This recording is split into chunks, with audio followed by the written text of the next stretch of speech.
Chaos, starring Neurotoxin and Joe Ryan. Edge of Chaos is a free-flowing discussion occasionally dealing with mature topics.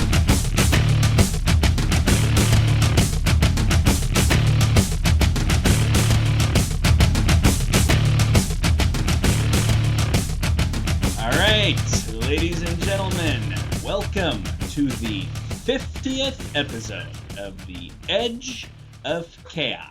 Did you ever think we got to 50? Well, I was almost aiming for 1,000, but it's a good start. It's a first foot Hey, in the door. 1,000 shows begin with 50 shows. You have to have This 50. is true. You have to have the first 50 before you're to 1,000. So I think this is the perfect topic for our 50th show. Ferguson, Missouri, and the shitstorm therein. Shitstorm, clusterfuck, what the hell? Yeah, Right. just name your expletive. Yeah, so before we get into this topic, I'd like to introduce our very special guest for today.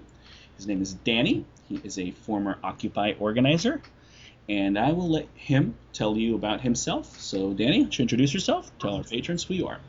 Hey, Toxin and Joe, it's a pleasure to be on Edge of Chaos. Thank you. Have you?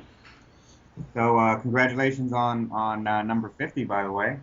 Even though you. the first one technically is one I buried out back in my yard, but hey. You always got to have that one that you. You always gotta have that one, right? I mean, that's how I am with women. So I figure, was that a? Oh, wow. Okay. Anyway. It's the 50th show, right? We could be a little inappropriate. I Celebration. apologize. You were saying. Go ahead, Danny. All right, well, a little bit about myself. I want to start off by saying I'm a military veteran with 2 deployments to Operation Iraqi Freedom, Enduring Freedom. Thank you. Well, I'm kind of embarrassed about that. I didn't really defend our freedom at all. I'm kind of against the wars, and I think I have, unique insight. Not only being involved with Occupy, but being involved in the military occupation over there. Well, I was saying thank you for your service. I'm not saying you should be proud. I've Agreed never with been the told you to mission, do yeah. with it, right? You gotta Yeah. love, as a quick aside, you gotta love how they name these things. Operation Enduring Freedom. Oh yeah. Boy, they're Yeah. not meant to provoke a reaction at all, are they? No, Anyway, that's- sorry, that's- I digress. Have a look at Afghanistan and how well that was working. Yeah. Yeah, the enduring part, anyway. The freedom anyway. part. Not so much. Yeah. Danny, please continue. And I guess one of the main reasons you guys are having me on the show today, I was one of the organizers for the Occupy movement. I was there in New York City from day one of the occupation movement. So I helped organize and get that whole thing started from the beginning, which was quite a challenge, but I think we surprised ourselves on how big it actually got. From New York, I went to the West Coast and helped organize different cities on the West Coast, including San Francisco, Oakland, the University of Davis, Sacramento. It sounds like all the ones that were actually worth 2 shits. And basically. Davis, if people remember that shot of the cop macing kids sitting on the ground? That was Davis, by the way. That's right. Anyway. Yes. Yeah, that was the University of Davis. I was supposed to be there that day. Situation prevented me from being there. And it's probably good I wasn't, because that would have enraged me really bad to see that. I swear, that photo is almost like the Kent State of our time. People didn't die, obviously, but its impact of angering people pretty similar. It's very infuriating. And I mean, the video is even worse. I've seen it. I've seen the video. Yes. I was there during I don't know if you remember when the Occupy movement shut down the port of Oakland. Yes, We shut yes. down the city of Oakland, honestly, and then we shut down the port. There was a police raid that night. I was arrested that night. I've been arrested. Well, in 2012 alone, I was arrested 6 times. And So this is all I've in been- connection with the Occupy movement. Exactly. By the way, I was never convicted of anything. I Right. fought everyone, and they didn't have any evidence for anything to charge me with anything. I wasn't. Shocking. Yeah, weird. But I just want to say that I've been on the front lines of police violence, of police abusing their power, of tear gas, billy clubs. I've had a shotgun pointed at my face by the Oakland PD. Um, Who have killed people. who have I mean, definitely killed people. the Bart shooting being one that comes to mind, but that's one of many. So Um, you're not fucking with some department that's unknown for being violent or overzealous. So yeah, that's truly taking a risk, ladies and gentlemen. It is. and they are unaccountable. I mean, let there be no mistake that when we have a system where the police investigate themselves, they investigate their own department, they investigate their own brothers and sisters within the police department. What sense does that make? Oh yeah, we're gonna send this investigation to internal affairs, and yeah, that used to be this guy's sergeant. So yeah, he's really gonna wanna prosecute him. That's that system is just so fundamentally flawed, where we have a police department investigate their own. It's actually a joke. Not to get off on too much of a tangent on this, but isn't it kind of similar in the military, like from things I've read from both the operations, Iraq, Afghanistan, where you had abuses by the military during the occupation, and it was the military investigating the military, and kind of very similar. They have their own criminal justice system and everything. The JAG Corps, NIS. If you look at Navy. Okay, but I want to see what Danny has to say. I would say that while yeah, there is some corruptions there. I would say it's a little more accountable than the police. Because honestly, I see people when I was in, people would get in trouble all the time. People would get court-martialed all the time. So there was a higher level of accountability and responsibility within the military.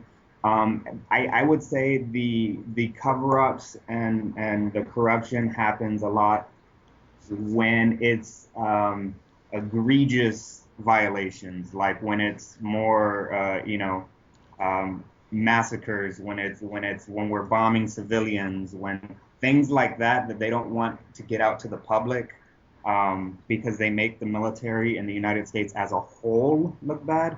That's when you'll have for the most part, this isn't a rule, but that's for the most part, that's when you'll have the military trying to tone things down, maybe try to sweep some things under the rug because it makes them look bad, it makes the United States look bad, it makes the occupation look bad. Because it looks so great to begin with. Yeah. Well, Bradley Manning found this out the hard way, didn't he? Yeah, poor guy. Yeah, he's to me, that guy is a hero. That guy is the epitome of what a U.S. service member in the military should be. He had integrity and he had courage and he did the right thing. And I have the utmost respect for Bradley Manning. Who, by the way, just to be politically Chelsea correct, Manning is not Chelsea now. Manning, Right. it's a woman. I just wanted to make sure we She's knew a woman what we now. were talking about. Yeah, Chelsea Manning, I guess now. So, Danny, on that role, so I guess what you're saying in kind of more political science terms is when in the military, when it's micro violations, when it's one person or a small group of people doing something they're not supposed to do and violating protocol, there's typically an investigation, there's at least some justice, some accountability. When it's more of a macro kind of institutional problem, when it's everybody, when it's the command, when it's coming straight from the Pentagon, that's when it'll get covered up. That would be a great analysis. Okay. So how would you compare that with police departments, whether they're larger police departments or smaller police departments? Would you say it's both? Because I've been seeing the macro incompetence in Ferguson and in St. Louis is just it's shocking to me. I would say it's worse than anything I've ever read about in California, and that California does not get a lot of brownie points for the way they do their business. Oh no. And yes, to a point, but there's a saying when you study the sociology and the mentality of the police, they have a thing that's called the blue curtain. They hide behind the blue curtain. Yeah. And that's where police will protect their own. It's almost like a fraternity. Well, they'll do anything to protect their own members from justice, ironically, from violations of the law. And you know what? to be honest, the court systems do the same thing. The police are not held to the same accountability as a regular civilian. If a regular civilian was doing things that the police are doing, they could get charged with the same crime, but they're going to definitely get if found guilty, they're going to get a much stronger sentence than a police officer. Police, they get slaps on the wrist, and right after they commit their crime, they get paid vacation. I mean, yeah, the ultimate penalty is usually unpaid leave. That's like the worst penalty. Exactly. I read that joke online that, wow, you're unpaid leave. You really fucked up in like a very visible, hard to cover up way. Like, okay, even we can't stick up for you anymore, dude. You're on unpaid leave. That's usually, it's sad. That's the worst. But, okay, just for a quick test for our listeners here, there's a really easy and very visible way you can tell how well police follow the laws we follow. Ever notice how a cop car drives down the street? Do they seem that concerned with things like, I don't know, speed limits, turn signals, tailgating, going too fast, weaving in and out of cars, whether or not they're on a call or have their lights on? Do they seem that concerned with following the same laws they bust your ass about and pull you over and go, oh, your tint is too dark and you were 2 miles an hour over the limit and were you drinking? You know, it's just, yeah. Well, if I may actually intervene here for a moment, I remember from my childhood, growing up in the USSR, when I was a small child, just seeing basically police just treat the laws like they were not for them. I mean, you have like the town I come from, it's a small town, you have a lot of one-way streets. The problem with the police just going the wrong way. Like it's cute. And this street is so narrow that like there's no way 2 cars are going to fit. Like 2 cars go to the opposite direction. So the cop car pulls in and everyone's got to pull to the side and wait for the cop car to get through. Like that's just how they behave. You can't do anything about it. That's just how they are. And all the adults going, oh yeah, they're setting a great example for everybody going the wrong way on this street. And they're going to bust you for doing it tomorrow. Right? So when we came to this country, and this is, when you're getting compared to Soviet police, it's really not a charming comparison. That's really not a comparison you want to have. So when we came over to this country, we were actually somewhat impressed. And this is something that we were paying attention to because of our experience. How well the police actually in this city obey the law and how they actually try to set an example. There are small things here and there, but compared to Eastern Europe and just the egregious violations. Whoa. And I've seen that in the last 10, 15 years since 9/11. I've seen that slowly erode. And I get the impression that like since 9/11, in the last decade and a half, the police have just gotten this message, they've gotten this impression that they no longer have to obey the laws themselves. That there's no need for them to do what everyone else is required to do. And it's hard to say, it was different in the 90s, but this is something I think that just my family and my community has paid attention to more than the average American. I'm sure, you guys have paid attention to it, but just than the average American, because it's something that's changed slowly, whereas we were paying attention to it before it actually changed. Just something I wanted to throw in. So what do you think about that, Danny? I do see the problem getting a lot worse, and part of the problem that added to that of the police just not caring about their own actions anymore is their the government providing them with surplus military equipment. They think they're an occupying army now. They dressed in camo in a city. They have tanks. I've lived in a lot of little small towns that have these huge bulletproof SWAT team armored tanks that are ridiculous for the crime that occurs in these small cities and the lack thereof. Or lack thereof, exactly. And 20 years ago, you only had large departments with this equipment, and if there was a need for it in a small city, the neighboring larger department would provide it. But now we have these little podunk towns with tanks, pretty much. And here's the thing: this equipment, it was made and designed to terrorize the people of the countries that we invade and occupy, and we're giving this to our own police. That's like turning the gun on ourselves. But I mean, in a way, maybe we deserve it for our indifference and complicity of what the U.S. has been doing to other countries, if you want to think about it that way. But people are just now realizing, oh wow, yeah, maybe our police shouldn't have tanks, because who are they going to use it on? Well, it's like the town. It's like what the town drunk is being belligerent, bring out the tanks in a small town. I don't get it. Exactly. We're seeing an increase in no-knock raids, no-knock warrants, which in the past like 6 months, I think 2 or 3 police officers have actually been shot by the occupants of a house during a no-knock raid because they didn't identify themselves. They tried to like sneak in through a window, and the owner of the house shot the cop. And I know one specific case. The person who shot the cop was acquitted because I mean, he didn't do anything wrong. He genuinely thought he was being robbed, and shot and killed the police officer, which is I think is just, honestly. That was a good decision. Don't act like a burglar, and you won't get shot like one, right? Well, let me ask a question. Was that guy white? And I hate to inject race, but we're about to pivot to Ferguson, and I need to start that discussion. I think he was Latino, actually. Okay, because it's interesting. There was a case just like that in Mississippi. I forget how long ago it was, but there was a guy who he was in his baby's room next to the crib, and he shot a cop who busted down the door holding a gun. And what he didn't know they were cops. Okay, you know, your standard no-knock raid, they have no badges out, etc. And then he shot and killed this cop. Turned out he was the son of the local sheriff. He was black. Can we predict what happened to that guy?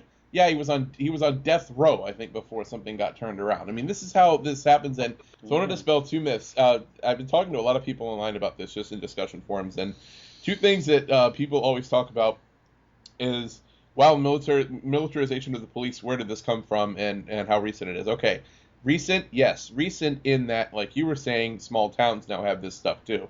It's not recent in that we've been giving cops military equipment for a long time. 3 words: war on drugs. The LAPD's had a tank for about 30 or 40 years, and I think some of the first raids they carried out with them were in the early 80s. So, and at the time, the ACLU was all over it. These were things that used to cause a stir. But we've gotten, I think the problem, when you were talking about complacency, is that this huge, massive increase, and Obama is one of the key architects of this in the last 8 years. They've had this like budgetary tug of war where, you know, famously, I think it was 2 years ago, the Defense Department got tanks, even though they said, we don't need any more tanks. For the love of God, don't buy any more tanks. We have enough. And they did it anyway. So guess where those tanks ended up, ladies and gentlemen? And so, you know, the Obama administration, it's ramped up at a time where it seemed more normal to people. And I think that's the worst part, is that now we have complacency, it's normalized, and now it's ubiquitous. And so I think it's, as far as the timing, it's been horrendous, because it's like, well, we weren't even looking or paying attention. This has happened now. Well, I feel like a lot of this, we've actually talked about this before, about how militarization of the war on drugs one, and then the militarization of the border being the other one, has kind of slowly edged us into accepting that, you know, the law enforcement, this is federal law enforcement, but still, is going to have the same equipment as the military. And, of course, those interests, the special interests involved in those, when you have these federal agencies like the DEA, like the Border Patrol, they have unions, and they have money, and they're going to lobby to get themselves more money and to buy more of this stuff. So it sort of takes on a life of its own. The other direction that I wanted to go with that, of course, is the defense contractors. So as Danny was saying, you know, obviously we had a decade of war where their military was buying a lot of this equipment, and we've done a show on this before about how just unreasonable a lot of the allocation of resources with the Pentagon is. How much of it is going to strut arms that are just thousands of them laying in a warehouse while service members are having their paychecks delayed and all that. So now we don't have these wars. Now the wars are pretty much winding down, thankfully. And these defense contractors, they want to keep selling this crap. Exactly. It's like, okay, where do we go? And of course, DHS, which is a new beast, it was born post 9/11, very deep in bed with the defense contractors. They're the ones that were doing the give out program, yeah. Right. So exactly. I'm the one doing the give out program. It's my money, right? I mean, they're taking tax dollars, and they're giving out grants to local police departments to go buy a tank. And what was it? There was a town if you guys have not seen the John Oliver bit last weekend of the police militarization, it was brilliant, because he was talking about this. I don't even remember the town name, some shit town in Vermont that you've never heard of, that has a couple of thousand people in it, wrote a thing to the Department of Homeland Security giveaway program. Oh, because terrorist threats are so fluid, and We might have. I think notably was one they were saying they wanted to protect their annual pumpkin festival from terrorists. Now, what terrorist would go to a pumpkin festival? Jack the Pumpkin King? So teenagers wanting to smush their pumpkins are now terrorists. So I think that this is a great show to be our 50th show, because this brings in so many things we've talked about over the last 50 shows. Things like calling people terrorists that you don't like, and then applying the same extra constitutional, extrajudicial shit to them, where you can just declare them non-citizens, kill them, detain them, and indefinitely. Right. It's such a horrible slippery slope that we're on right now, where things are just eroding. And it's like, I think what you're seeing in Ferguson right now is literally a group of people that has been, and here's the thing, here's where race comes into this, in my opinion. And we'll get to the Michael Brown stuff a little later, but here's where race comes into this. That particular race in this country has been at the butt end of this kind of policy for a long, long time. And so when you're talking about it getting worse and getting worse more quickly, they're fucking done. They are finished. They're through dealing with this shit, and it's to the point where it's not something they can just live with and get by anymore. I think what you're seeing now is just the desperation of a lack of options and a being fed up type of state, just boiling over with this. I agree, and one thing we have to keep in mind is that protests, I mean, they're not the first indicators of a problem. They are a last resort manifestation of unheard voices begging you to listen. They aren't the first. They're signs of unrest. They're signs that people are getting fed up, and a protest is what it ends up being when nothing gets done. Well, one thing I want to throw in before I actually move into Ferguson, because I think it's a good time to do that, is, being a social worker and macro, having worked with a lot of grant writing and social service agencies, when you have the opportunity to get government grants, federal grants, state grants, whatever, grants from large providers that give large sums of money, and they're very kind of indiscriminate. I mean, there's people that are grant writers that are career grant writers. All they do is determine bureaucratically what to write into a grant to get the money. That has nothing to do with the service being provided. And this is in social services. I don't even want to think about this from a law enforcement perspective. If you're in that agency, if you're in the management of that agency, and they say, hey, look, we can get X amount of money if we apply to get a tank, you are not going to be the asshole that stands up and says, no, we don't need a tank. Right. Because you're getting fired that day. What do you mean? You don't want $2 million for this department from the federal government? No way, no how. No one's even going to speak up. So what I want to drive home is this is being enabled from the very, very top. These contractors, these defense contractors that are building this stuff, want to sell it. They need a consumption market for it because the wars are over, and I don't think we're going to war again for a very, very long time. And there's only so much you can sell to like rebels in Syria and Ukraine and whatnot. And they have the DHS now, which is basically a department devoted to this, to militarization of law enforcement. What else does the DHS do? Well, nothing is a different answer, but either one of those two does not sound very endearing. So they want to enable this. And they know that if they put the grants out there, the federal grants for these police departments of, in towns of 2,000 people are going to apply for them because no one's going to turn down federal money. So when I hear about, in general, federal money going to things, this is my biggest problem, is how it upsets the whole macro system. And I think this, in terms of law enforcement organizations, is the absolute worst of it. It's the absolute worst place.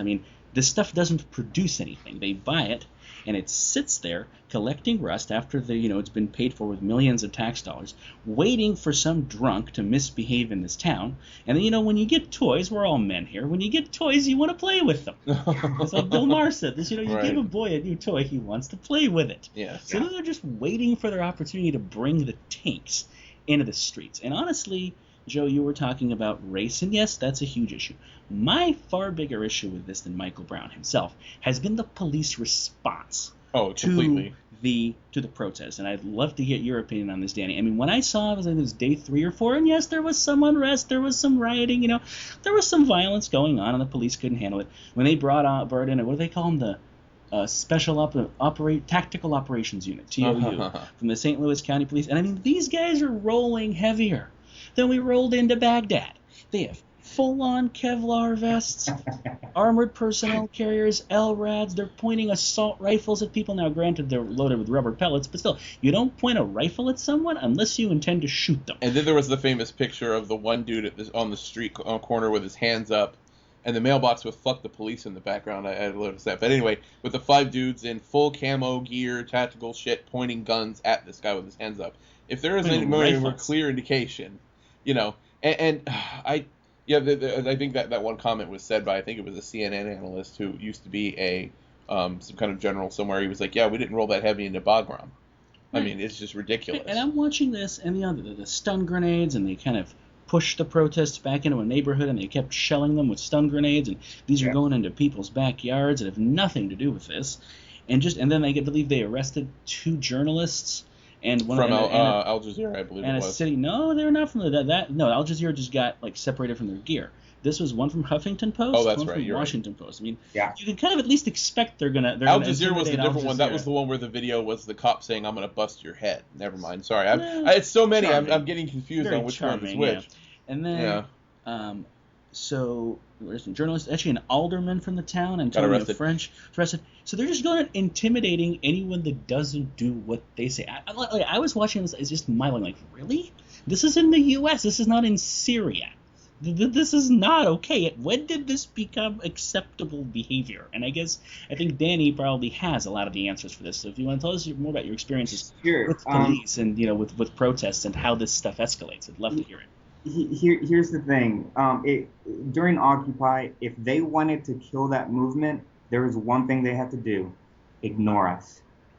And what made Occupy grow so large, especially in New York and at the very beginning, it wasn't the message itself. The message, it resonated with a lot of people, but not enough for them to come out and join us.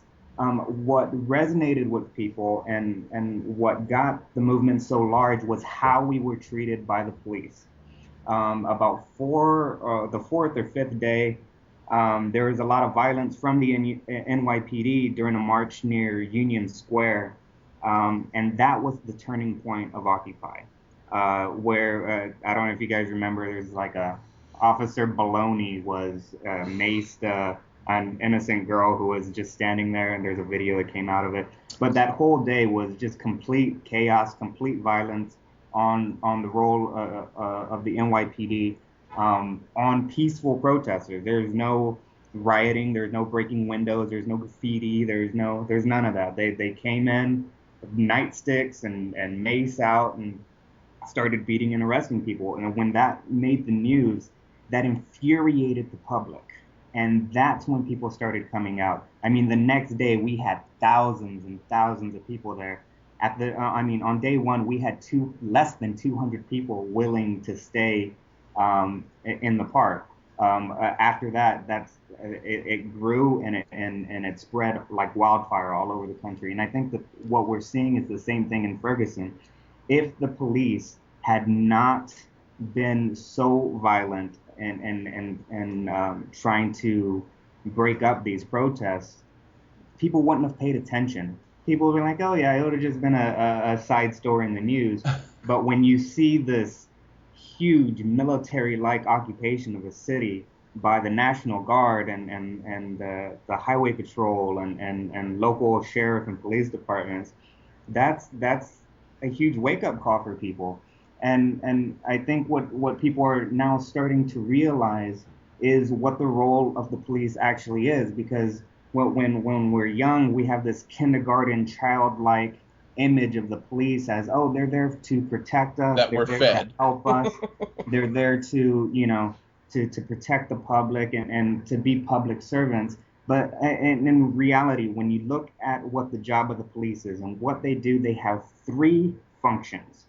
They have the protection of private property, social control, and the generation of revenue. Everything they do can be fit into those 3 categories. The less private property you own, the more likely you'll be arrested, the less protection that the police or that you have from the police. So there's this huge disparity on how much money you have versus how much protection you get from the police and how much violence is actually directed toward you.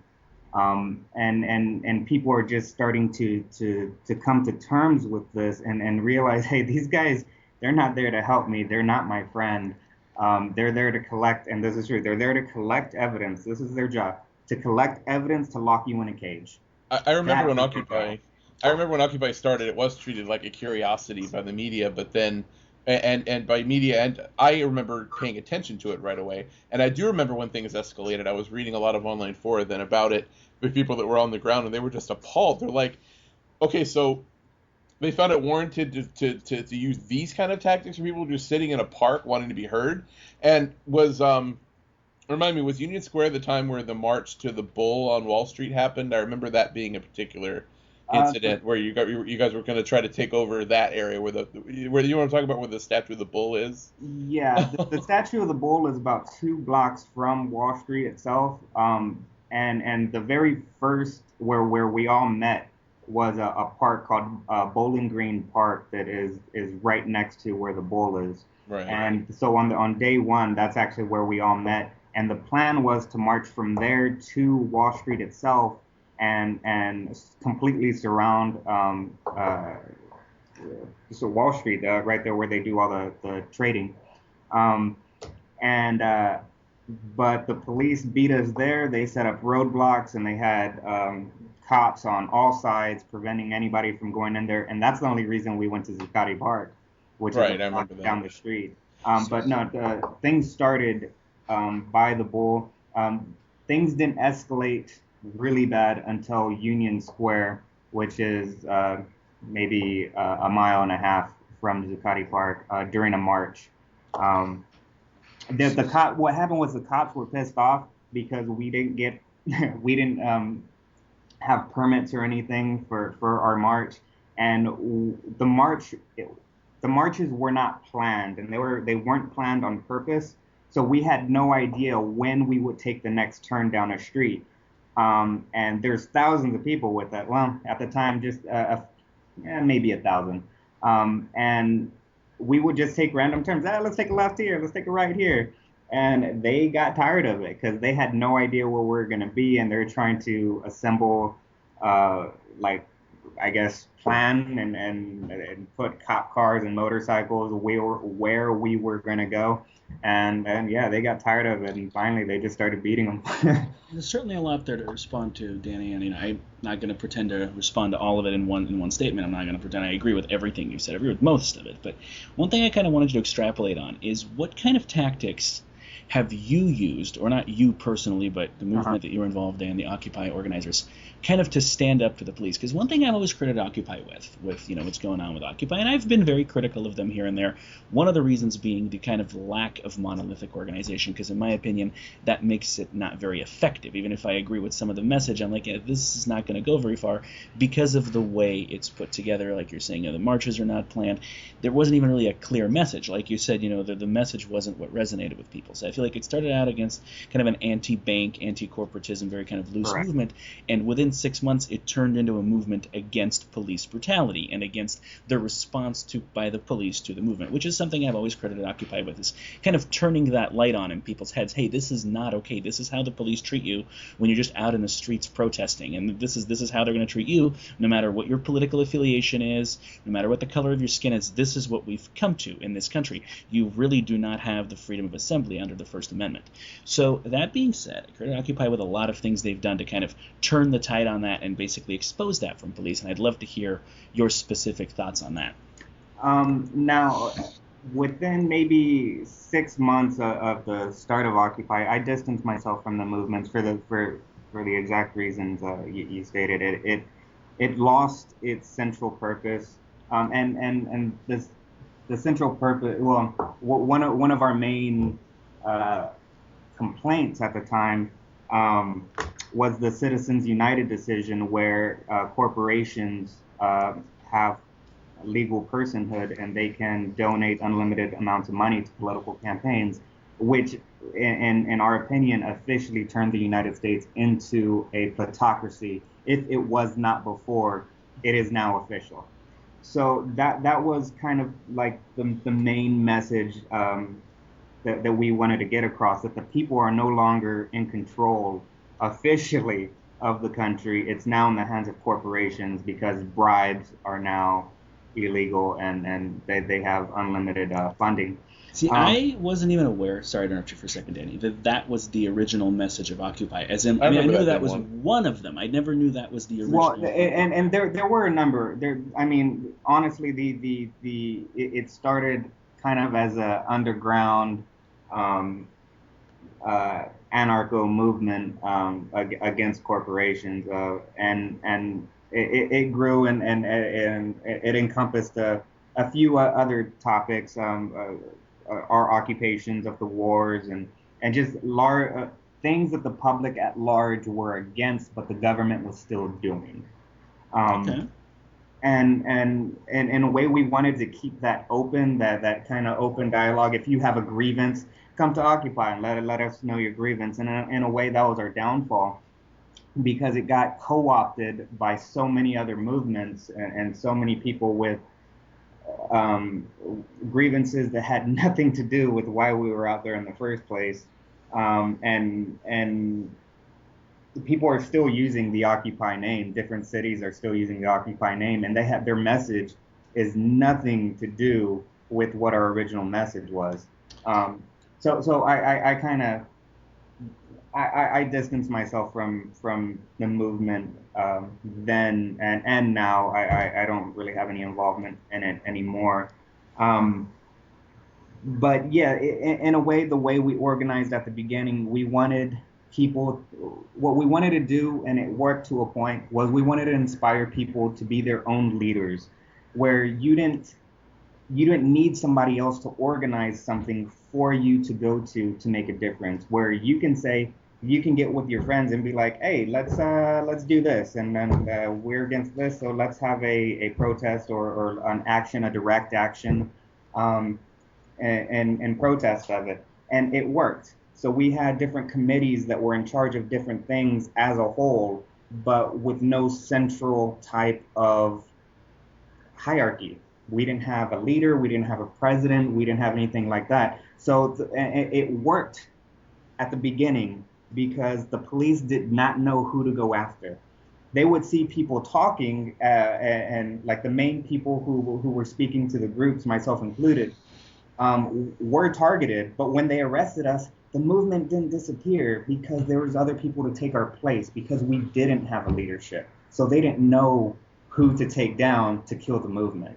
And that really frustrated the police. And I think that's kind of that's a good tactic. It just needs to be refined, and we had a lot of good tactics during Occupy that helped in keep sustaining the movement, but they do need to be refined, because those same tactics also made the movement get co-opted into things that maybe for the majority we would agree with, movements we would agree with, but weren't part of the movement itself. Okay. That's great, Danny. Thank you for that. A lot of great information there. Real quick question, kind of follow-up question. Those are a lot of the organizing tactics and some of the macro tactics for how the movement was put together. What about actually confronting the police? I mean, I know we've talked about, you and I, a lot in private about filming the police, standing up to police when they're pointing a gun at you, and you're out there finding yourself on the business end of a shotgun, as you told us earlier today, and you don't have a shotgun to point back at them. You probably wouldn't be a good idea to do that if you did. Yeah. So thank you for that. That was a great answer, but could you extrapolate a little bit more on specific tactics when you're actually encountering law enforcement, and when they're not following protocol, when they're being intimidating? What does Occupy contribute to that? Because I feel like a lot of what I'm seeing here in Ferguson is what people have learned from you guys. Here's the thing, and one of the biggest things that I had in my head, and I was really nervous when I first got involved in Occupy, because I figured as that I would be arrested, and you can't be afraid to go to jail, and that would be the biggest thing that I would say. Just for being there, you might go to jail. That's a fact. But let me tell you, it's not as bad as you think.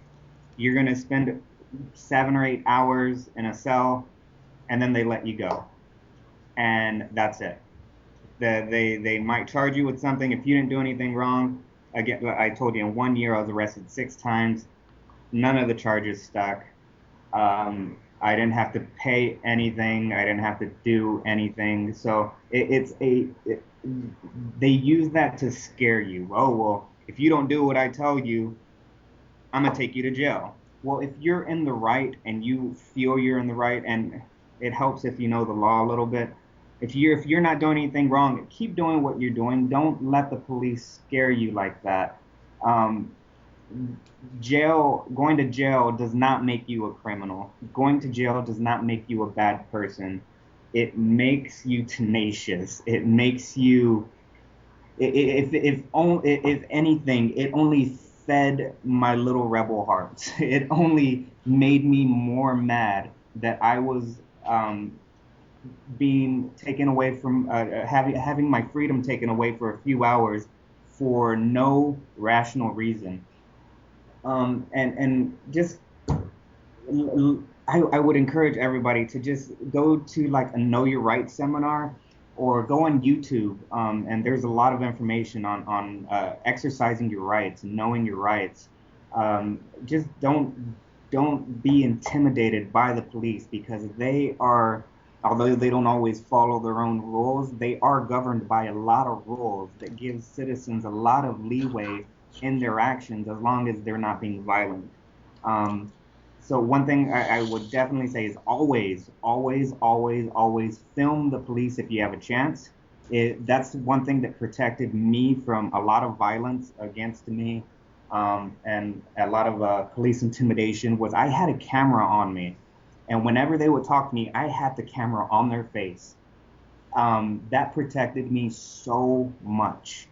It really keeps the police in check when they know they're being filmed. They seriously alter their behavior. So film the police and try not to talk to the police. Don't give them any information. Anything you say can and will be used against you in a court of law. All right, that's part of your Mostly the will side.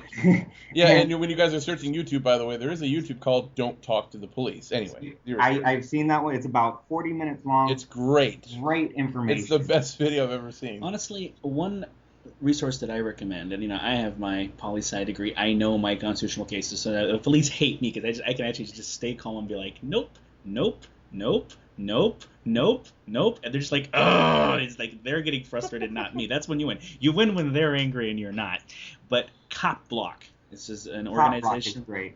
Yeah, they have some views that are a little out there in my opinion, but as far as teaching you how to deal with the police very calmly, very rationally, staying within the bounds of, of not getting belligerent and not breaking the law, and shutting down police intimidation, I think they're great. Their lectures, anything by them on that topic, I would recommend. Exactly. In fact, there's only a few things you need to ever say to the police. Am I free to go? Am I being detained?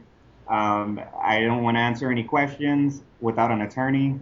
That's basically it. And I'm invoking my right to remain silent. You have to actually say that now. I invoke my right to remain silent, yeah. Yeah, the Supreme Court said you actually have to say that now. I will repeat this. The Supreme Court has said you actually have to say that now.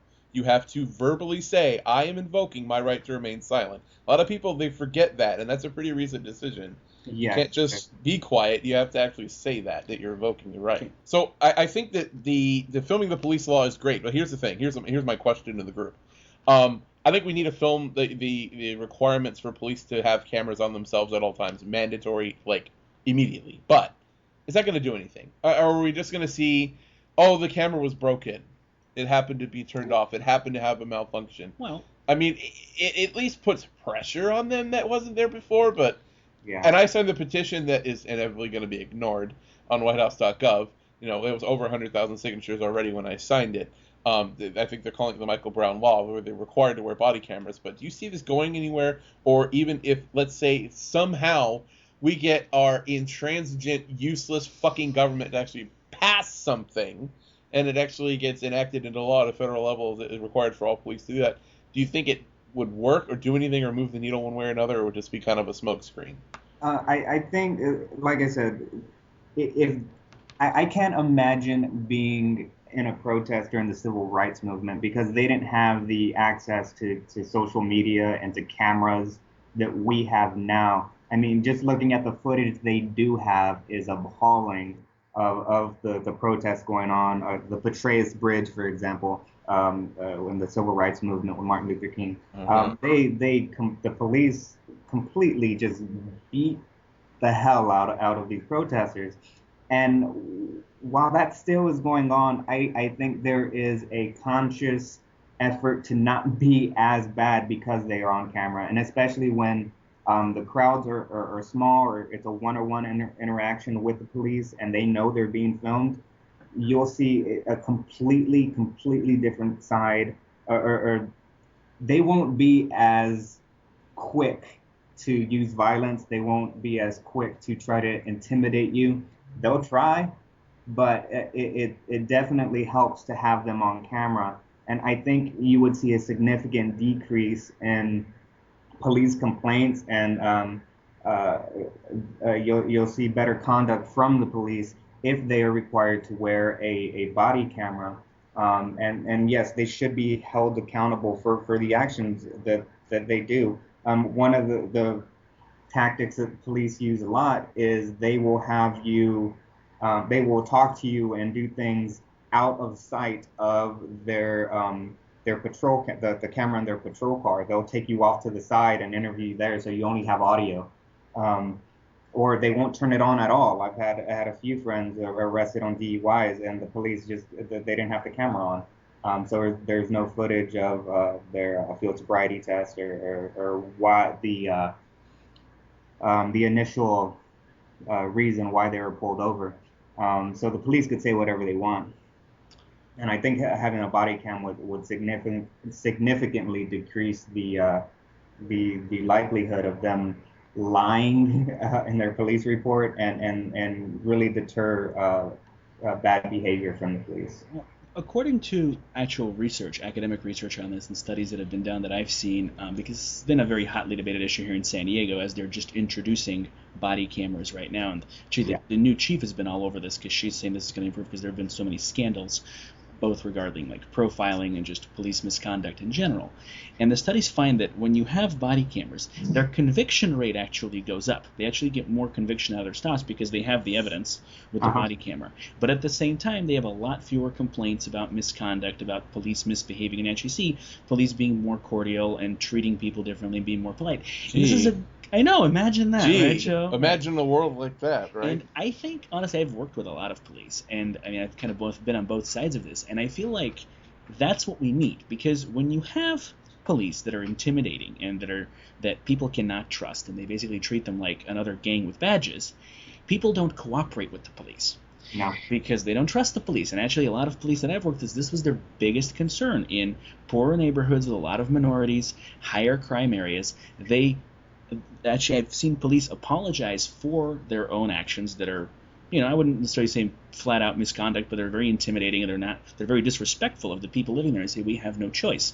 No one here will talk to us. No one here will trust us. We can only get in here by being intimidating and being forceful because this community does not cooperate with us. And of course, the police don't have the coverage, the resources to be paying attention all the time. So one of the reasons more whiter, suburban, affluent neighborhoods get less of this treatment, according to police, is that they're more cooperative. And I can see that being true to an extent, but I flip that around and say, okay, well, whose fault is that? You go in there You're blaming the victims of this. And it's it hasn't changed a whole lot from the 60s. You go in to these places, and especially in Ferguson, we heard about this, that out of a police force of 53, you have three black police officers, and the population of the town is 70% black.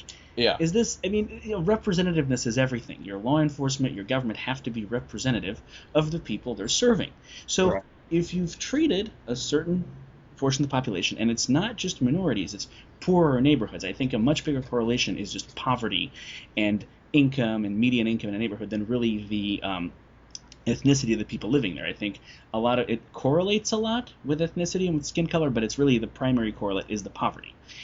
If you've been treating this neighborhood like, okay, this is just a crime den, and we're just going to go in there and intimidate them and beat them up, and you've been doing this for generation after generation, you're surprised that they don't like you.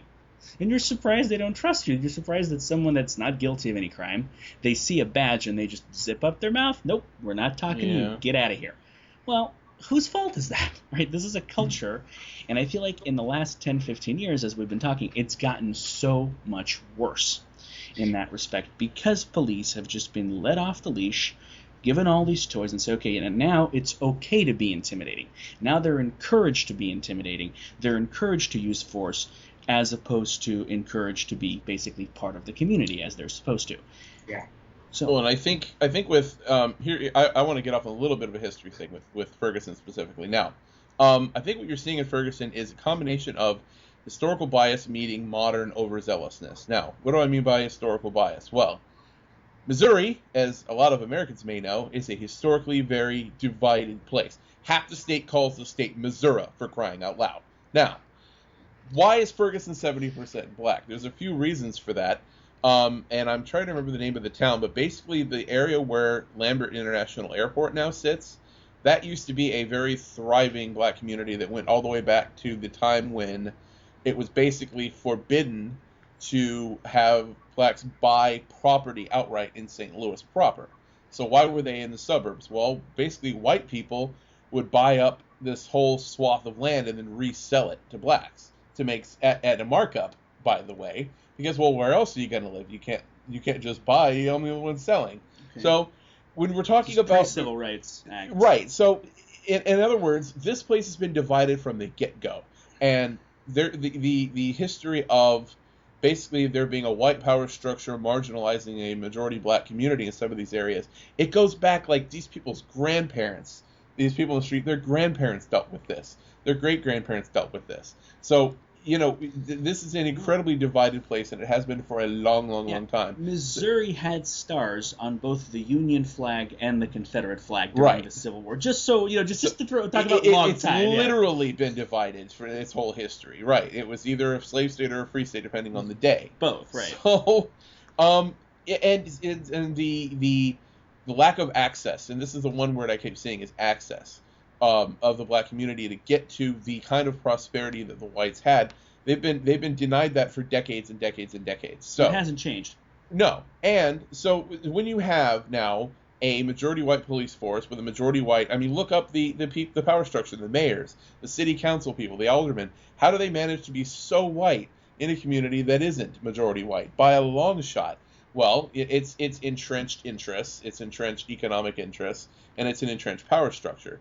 So now you have this entrenched power structure with new toys that, okay, they were overzealous and gunned a kid down in the street, which used to be not that uncommon an event, let's say. And through its history, it's been, when you hear these people talk, this is something that's been going on for a long time. I think this is a good place to throw in what Danny was saying about the cameras, is that actually, according to a lot of, again, academic research that I've seen, historical research, just data, there has not been an increase specifically in police using lethal force, and there's not been an increase in the proportion that it's used against minorities. It is disproportionate. It's just always been that way. And it's always been that way, right? Yes. The difference is that because everyone has cameras, and because of social media, and because of how quickly this spreads, now we've decided as a country this is not okay.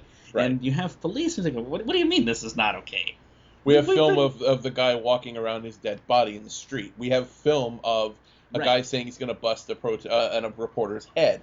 We have film of a guy saying, don't fuck with me, I'll fucking put you down like a dog.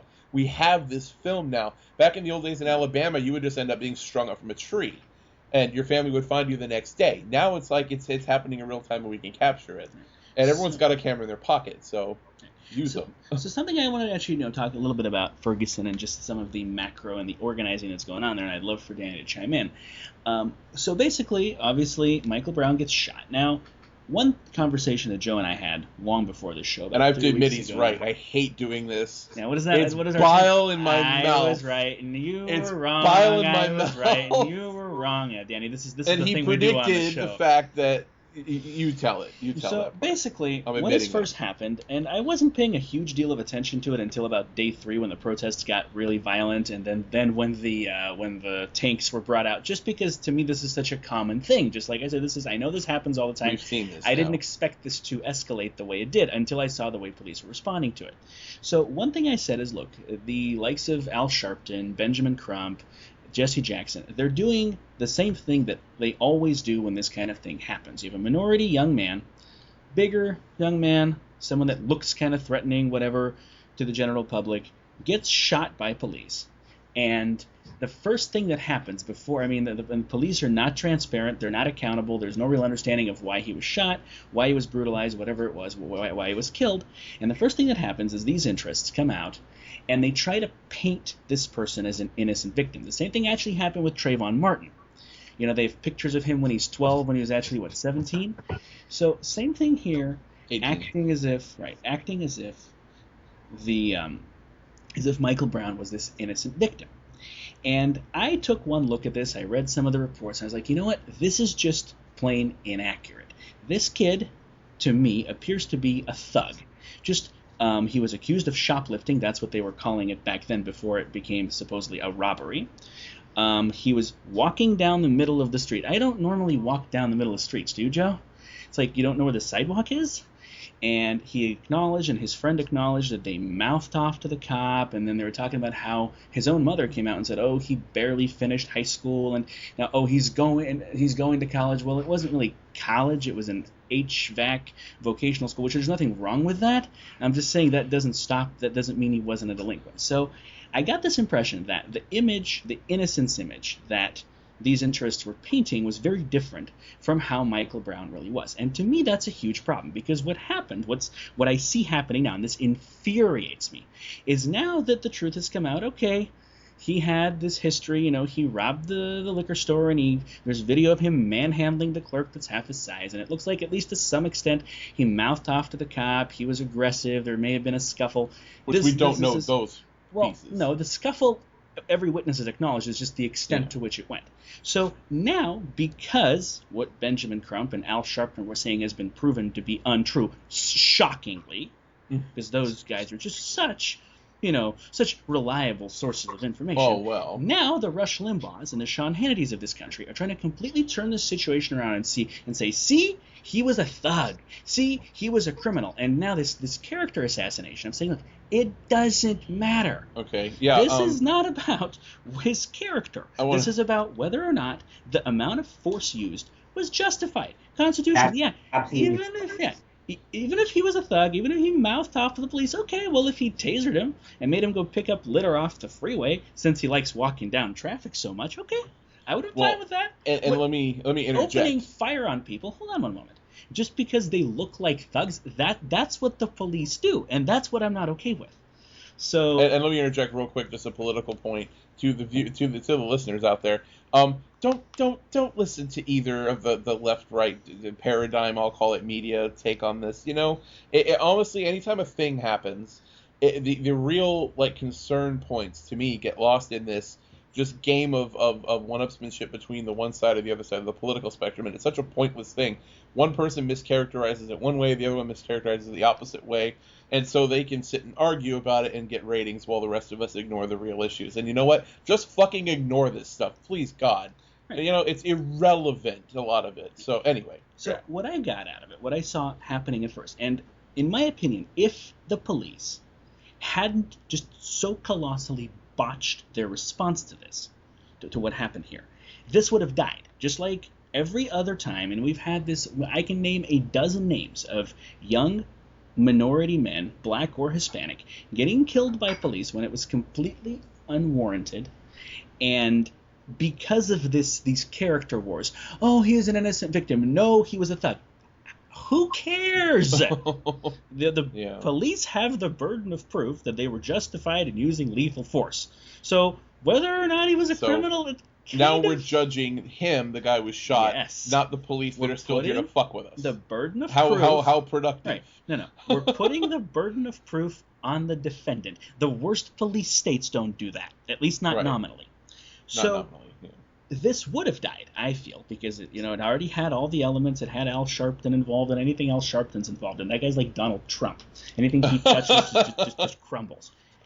But then you had the police response to this, and they just nope, we were right, and he was wrong, and he deserved to get shot because he was black. I mean, because he's a big guy and he was intimidating. And all of you people go back to your homes, and right. Someone in the crowd's like, "Did you just say you people?" Fuck man! And right. They wonder why people are pissed. Right. And, are you kidding me? And then but see, this just keeps escalating, and I feel like the incompetence and the belligerence of this police culture has finally come around to bite it in the ass, because you had the St. Louis County PD. They brought out the SWAT team, obviously, or the OT or TOU, whatever they call them, with their tanks and their military gear and just their intimidation, arresting person. Camo. Hey, I want to meet the person on the police department that thought that was going to work. Because camo blends in so well with fucking storefronts and sidewalks and chain link fences, right? So here's the problem with what happened. I can tell you exactly what happened. The white St. Louis police forces, various, whatever ones, and they all responded a similar way. St. Louis County was the number one there. But the highway patrol, the state patrol, all of them responded the same way. They rolled in to a majority minority area of town, the way they always do, an overwhelming force, and just act like they're gonna just get compliance like they always did. And when people basically said, "Oh, you thought we were out in force before? Oh, you just fucking wait until the next day and the day after that." And obviously, and you heard a lot of, and here's the thing. People always criticize when movements become so big that people are flying in from all points around to join them. Now, why are they doing that? Well, because you know what? The black communities in Chicago and Kansas City and Cleveland and 150, Atlanta, 200 other cities, Memphis, they have the same problems with their police. So it's like, you can criticize them from, they're outside agitators. And boy, that term's been thrown around since the civil rights movement and before that, hasn't it? I think that one went all the way back to ancient Rome or something, didn't it? The outside agitators. That's when you know you have nothing on your side as far as an argument. Your only argument is, it's not a valid movement because outside agitators have come in and joined it. Really? Vladimir Putin would be proud of that one. Oh, I know. Completely. That's what he said about Ukraine. But here's the thing. So kind of where I was going with this is they bring out, they came out in obviously in their combat gear. This is not riot gear. This is riot gear is that helmet with the shield thing. Yeah, that was riot gear. We don't remember what that was anymore. And like I said, I want to meet the guy in the command of the St. Louis County PD that thought that was going to work. Okay, that guy needs to go sweep the freeways. He's that incompetent. And I'm not even talking about politically, just incompetent. Sweep the freeways while the cars are driving away. Yeah, absolutely. I love it. And then you had the interview with the chief of St. Louis County Police, not to be confused with the chief of Ferguson PD. And he actually said, this guy is just this your stereotypical white redneck that's like never actually talked to a black person in his life. Picture Boss Hogg in a nice shirt. Right, basically. Just say that. Yeah, it wasn't even that nice of a shirt. And he goes off on, he's like, we've shown an incredible amount of restraint. And it's like... Put a split screen of that with the LRADs and armored, trucks and guys in combat gear. And then you're surprised the next day that now there's 3 times as many people out in the streets. Now it's not about Michael Brown. Now they're pissed off at your response. And again, anyone that thinks, this is something I have arguments about this with fans, because we do have a lot of conservative fans all the time about just the ineffectiveness of militarized police. And I tell them, listen, go watch some YouTube videos on Egypt and on Ukraine, where the protesters don't have guns. In the U.S., we all have guns. Okay, they didn't have guns. They didn't have remotely the resources, and their police are just as militarized. They have Kevlar. They look like the military countries. Yeah. It didn't work. It didn't work. The protesters won in both of those places. Why? Because the number one predictor of who's going to win is not your gear. It's numbers. The police can only control maybe 2% of the population effectively. And then once the gear comes out, it's maybe 4 or 5. If you're up to a certain critical mass, you're just simply going to overwhelm them. No amount of gear is going to stop you. If the military gets involved, that's different. I don't see that happening in this country. So when you bring out this kind of gear, you're going to disperse the immediate protest because people don't like tear gas and, rubber bullets hurt. But the next day, you're going to have 3 times as many people. You're driving up the numbers, and you're inevitably going to get overwhelmed. And on that same note, by the way, Joe, I have to correct you on something. I have not heard a lot of complaints about the state police. That's the one agency, the Highway Patrol, I've heard of not being a problem. Because when this happened, when they brought out the combat gear, the next day Governor Jay Nixon comes out and says, well, yeah, we feel that was too much, so we're going to remove the St. Louis County PD from this, and we're going to bring in the state police to come in. Now, in my opinion, he fucked up royally. What he should have done at that point is said, okay, you know what? This was ridiculous. This is unconstitutional. This is complete overkill. And we're going to launch a state-level investigation into who ordered this and whether or not it was justified. I feel like if he'd done that, it would have calmed down a lot of the protests because he would have been holding the St. Louis County PD accountable. He didn't. He chose a half measure. Okay, we're going to bring in the state PD, and because the Captain Ron Johnson, because he's black and from this area, Ferguson, yeah. This is going to calm people down. It only calmed them down for about one day. Yeah. Okay, and now even with the President Obama, and again, I'm not one of these Obama haters that calls him a Marxist and he's a mole for the Muslim president. That's all crap. He's just a terrible president, right? But really. The incompetence of his response, oh, let's all stay calm now. Violence is just like, what are you, the vice principal? He was Rodney King. Can't we all just get along? That's what he was. That doesn't work. And so we got vice principal and chief, and then we have governor, assistant vice principal in fucking Missouri. Much. Right. Well, Jay Nixon, when you read up on that guy, you don't get a lot of like, oh wow, he's really got things like dialed in. He's a great leader. You don't get great leader off that guy's bio. You just don't. And he's a lawyer by trade, so you think he'd fucking know better. Okay, so you have Chief Belmar is his name, St. Louis County Police, that are just crush them with tanks and grenades and LRADs. I think their response shows you how they see that area. Right. How they've always treated that area. Right. But then you have Democrats, because Jay Nixon's a Democrat too. Yes, you have the left, the center left, just saying like, oh, everybody just calm down. This is like here's the problem. This is not going to work. I think you touched on this before, and I'd like to hear your thoughts on it once again there, Danny. You were saying the three things that police do. I think it seems like, to branch off of one of them, it seems like the biggest one, in conjunction with protecting private property, and you've heard this term a lot, restore order. It doesn't matter how to them. It doesn't matter what rules they have to step on, what liberties they have to violate. They just want things calm, damn it. And they want, clean streets, and it seems like just people these days, especially post 9/11, it's just this obsessive desire to just have everything just calm down and just, everyone just settle. You know what? Change is not a peaceful thing a lot of times, and especially when it's not calm for most people. For most people, normal is not a calm existence. So I think that's massively ignorant when you have people, demanding, let's just all settle down and then we'll give you your rights. You know what? That's not realistic. And when you say something like that, it's massively condescending, and it's just going to piss everybody off more. Exactly. Again, like I said before, one of the main roles of the police is social control, and this would definitely fall in that category. The police don't care how they do it, what means it takes to do it. They had so many options on how to deal with this, and they chose the most militarized and violent way because, as Toxin said earlier, they want to play with their toys. And you saw it with Occupy.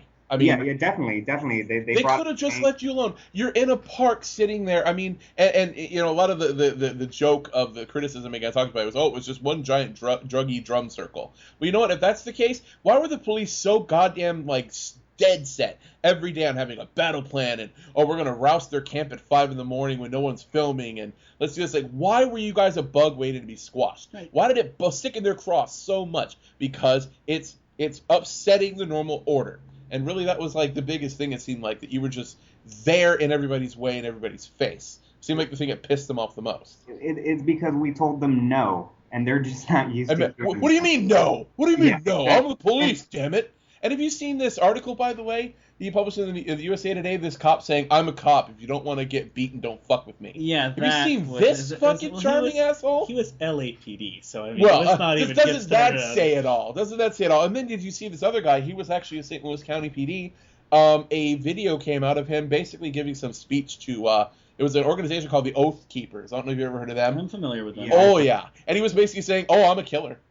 I've killed a lot, and I will kill again if I have to. Oh, Wow. That's charming. Wow. That was so bad they didn't even stick up for that guy. He's gone.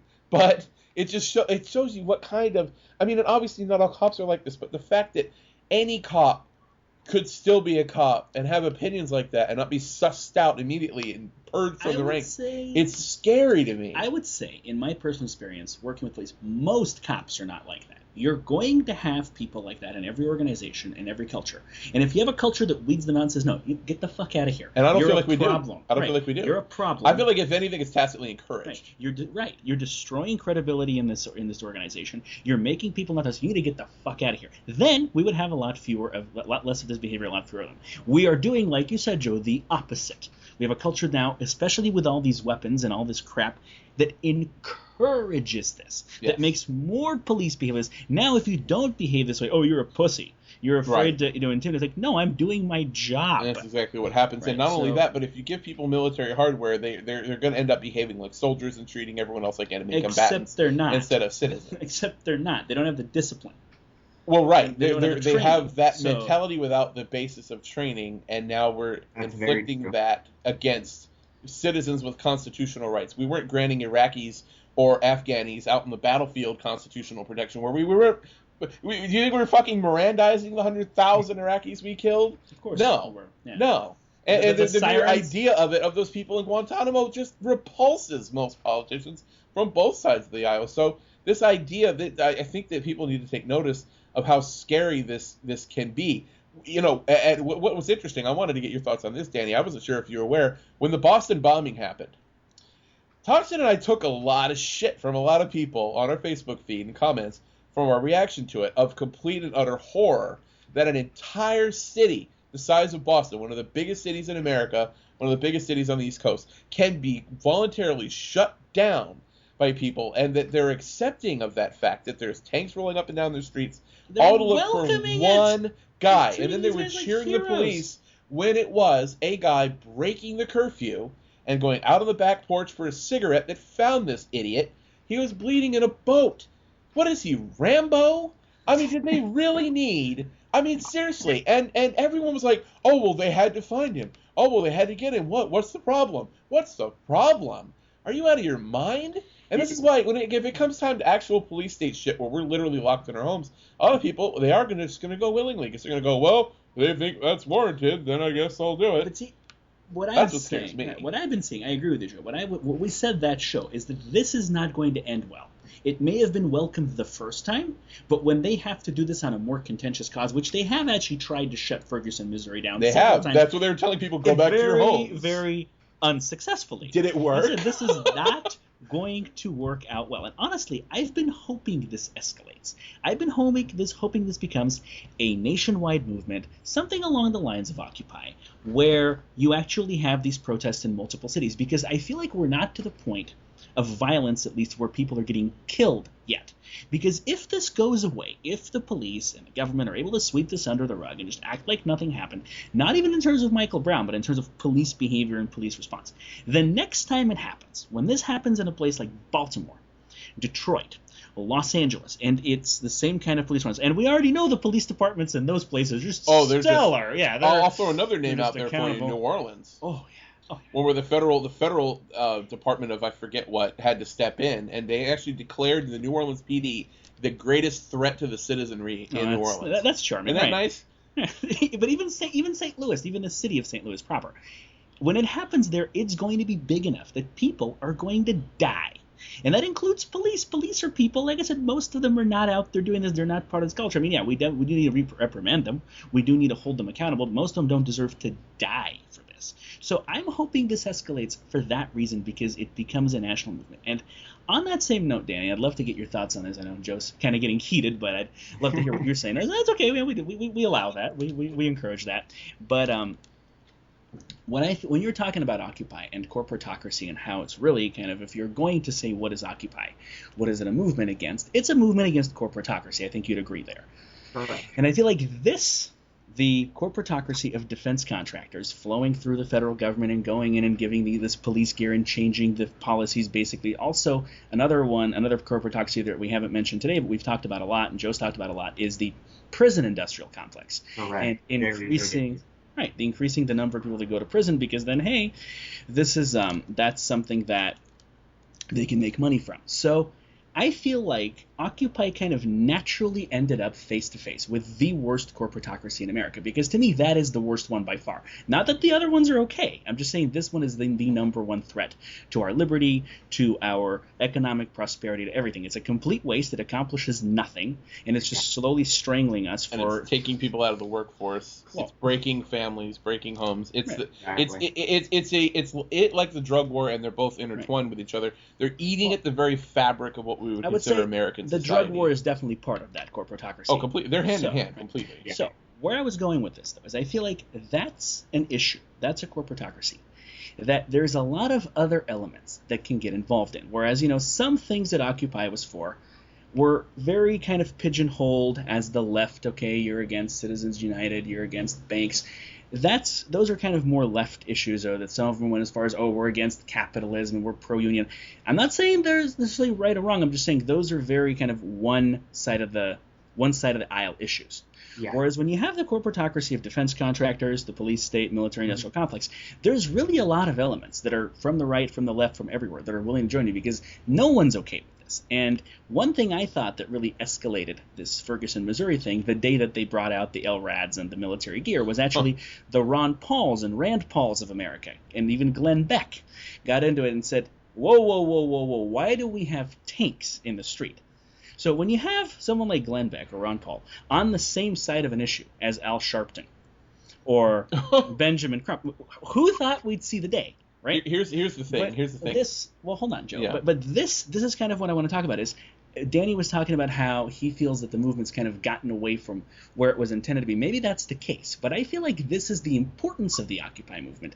Is it kind of ended up at the forefront of this issue that's really kind of able to unite people from all sorts of backgrounds against this corporatocracy. What do you think on that, Danny? And I think it's a big issue, but I don't think people are as aware of the issue as we would like them to be. And people who, I guess, read between the lines can kind of see the involvement of the military-industrial complex and the prison-industrial complex and the effect those have on society. But I don't think the public at large really understands what the effects of those industries are on our everyday lives and our rights as citizens and the way we're treated by our government.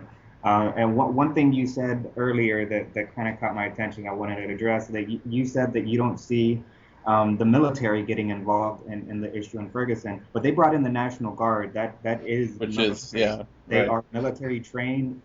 They have the discipline of the military. They have the weapons of the military. So that is the military. So we already brushed that one, yeah. Crossed that line. They did cross the line with that. And so I just want to say that they have done that already. And do I think that they might get the actual military involved, the actual Army or Marines? I wouldn't put it past them, honestly, if things keep escalating. Two quick things. It would not surprise me if the actual military got involved. Whether they would do it, because there's a completely different mentality in the military of taking up arms against the citizens. There's completely different. I don't know. There might be many cases of insubordination if the military itself got involved in this issue. Two quick things, actually. The military, I probably harp on this too much, but the military has gotten involved in an American city, but it took a natural disaster, point at Katrina, and really just kind of say, if anyone wants a template for how that would happen, how military would roll through streets, there's a good one. And there were plenty of people there to be rolled up on, and there's a few good books to be read, like Zaytoon is one of them. Dave Eggers wrote that. Really interesting experiences, but there is. Let me frame kind of what I think I understand what Toxin said a minute ago when you were saying all these different kind of issues, prison industrial, etc. Isn't this really, when you boil it down to an Occupy kind of parlance, it's a 99% versus 1% issue, where the power structure is there and funded by and for the benefit of the 1%, and people are finally starting to realize, they're not here to serve. The whole idea of who do you serve, who do you protect, which is a chant I heard both at Occupy and in Ferguson.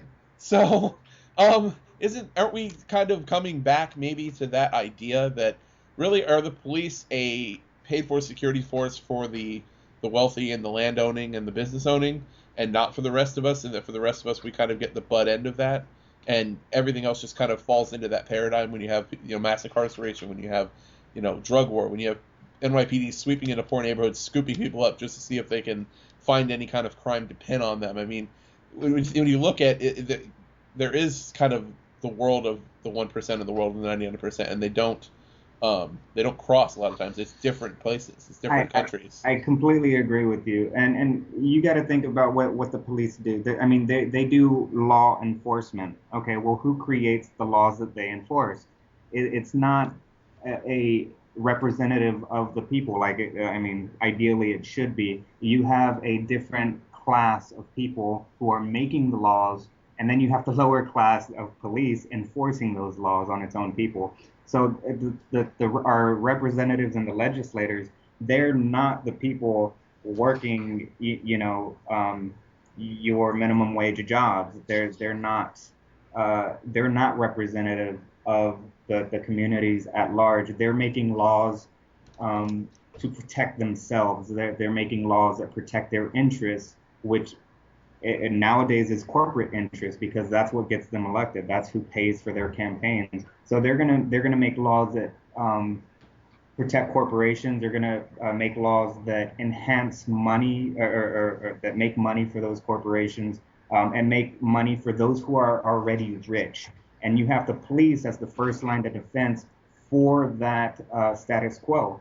And what the police in their head, they think, and they've been programmed to think, oh, well, we're here to serve the public and we're doing the public good, and we're the first line of defense for the public, but they're not.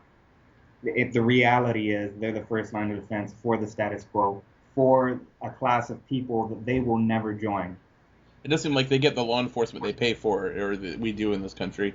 You get the law enforcement that you can pay for. Well, anyway. Vote for. In any case, so this is actually something that I wanted to bring up, maybe toward the end of the show, and I know I'm going to get mauled by both of you for this, but yeah, now this is something that's kind of a contentious point, but something I believe very strongly in, something I want to point out. And what I've been saying about this, and I don't know if it's going to be this one or it's going to be the next one, but what I've been saying for a couple of years, and Joe will attest to this, and there have been other shows that I've pointed this out, is that the Tea Party movement and the Occupy movement would eventually, I don't want to say merge, because neither of them is really monolithic, but they'll kind of become different elements of the same thing. They'll kind of come together and become a single movement against their various common enemies.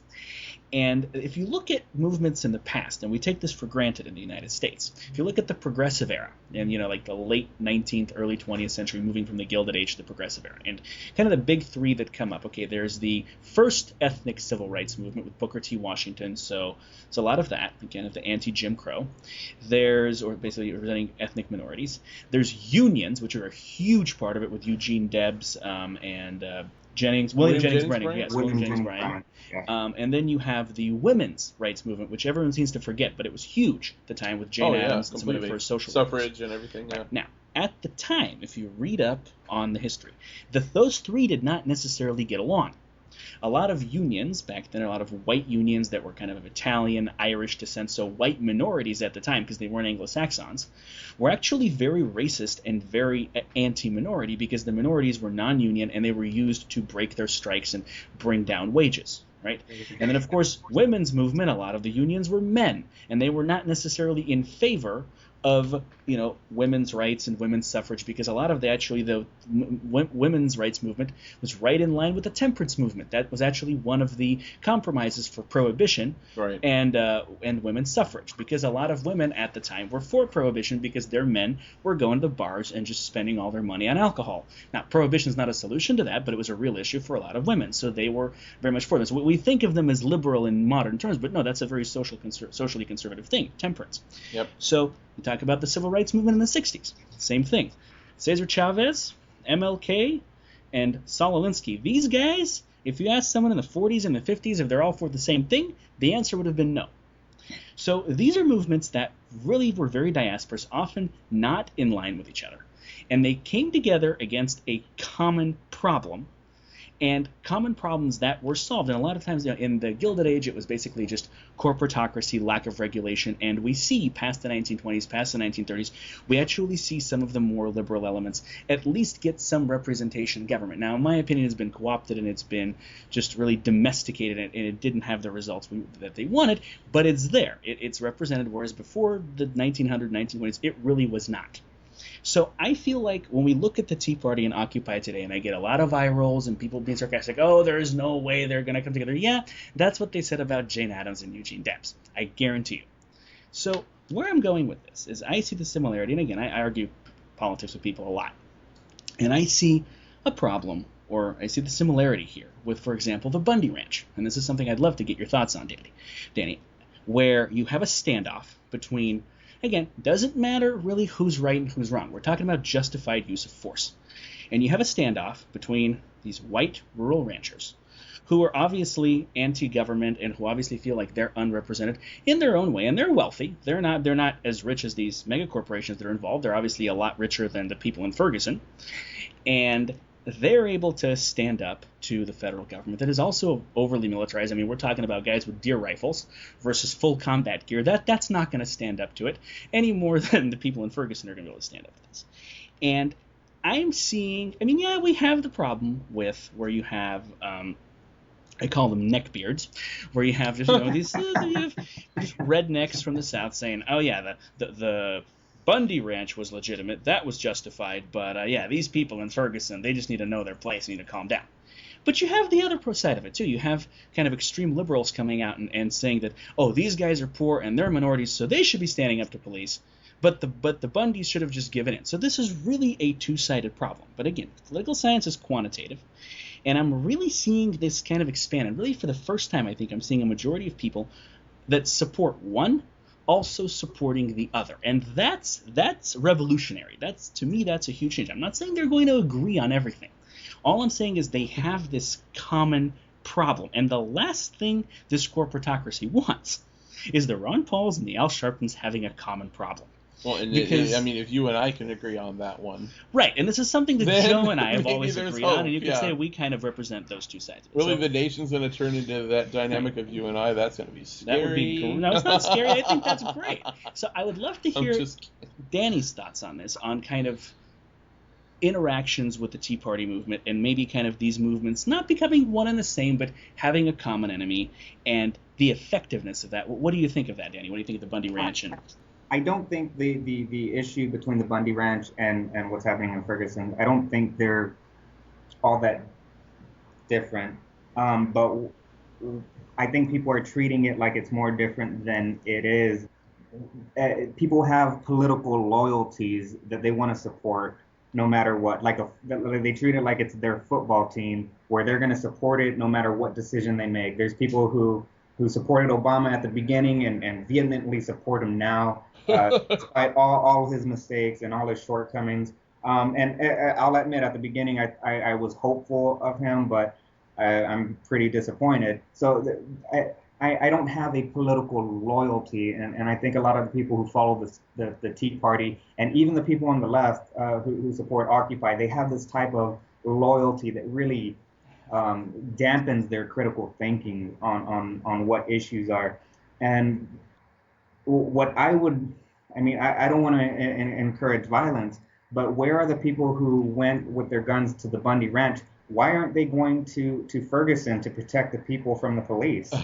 Yeah. I think I have Why an aren't answer they for that. in Bundy with their rifles and their gear like they protected this one rancher? Well, we heard what they think about the black community. At least we heard what Bundy thought of them. You know, A little later, didn't we? I think We we did. did. Yeah, I remember that. okay, but interestingly, what we heard from him is, yeah, it was flat out racist. I have no argument there. But at the But same I mean, time, I don't think his racism is relevant to what the issue was. Well, I no, agree completely. But that's why he's But not there. at the same time, well, he wouldn't be there himself. What No. I saw, okay, I can think I have an answer for that question, Danny. The reason they're not there, and we don't know that none of them are there, by the way. We just know that the organizations involved are not necessarily there. Yeah. What I think really stopped the night, one conversation you and I had before the show, was that there actually wasn't police violence. There weren't shots fired in the Bundy Ranch. They managed to solve that problem without violence, which kudos to both sides for that. And one very legitimate point you brought up is when it's minorities, when it's brown and black people, then the police are going to use stun grenades and nightsticks, and they're going to try to intimidate them and use force. Whereas when it's a bunch of white cattle ranchers in Nevada, they're going to try to at least talk to them and resolve the issue. And I agree completely with that disparity. I think we may have a little bit of a different approach as to why that is the attribution. So one thing that happened with the Bundy Ranch, and I've written about this, I've talked about this, is the resistance. People that were pro-Bundy were very heavily organized, and they were existing organizations. They're not ones that were formed specifically for that purpose. And kind of the two big ones were libertarian militias, and not all of them were flat out libertarian, but just like various militias from Nevada, Utah, Arizona. Some of them very libertarian leaning, some of them more nationalist leaning, some of the border militias, of course, very whitewashed, but nevertheless they were organized and they were against us. So they were already available. He already had connections with them. All he had to do was call them up, and they'd be there with their rifles in force.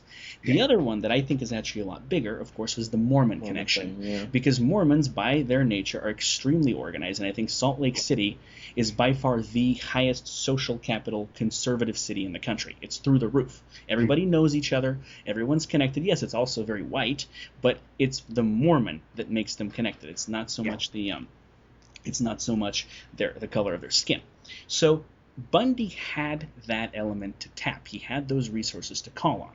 Whereas when you look at Ferguson, Missouri, there is a lot of different interests involved. Just like with Occupy, you said there were a lot of different interests involved.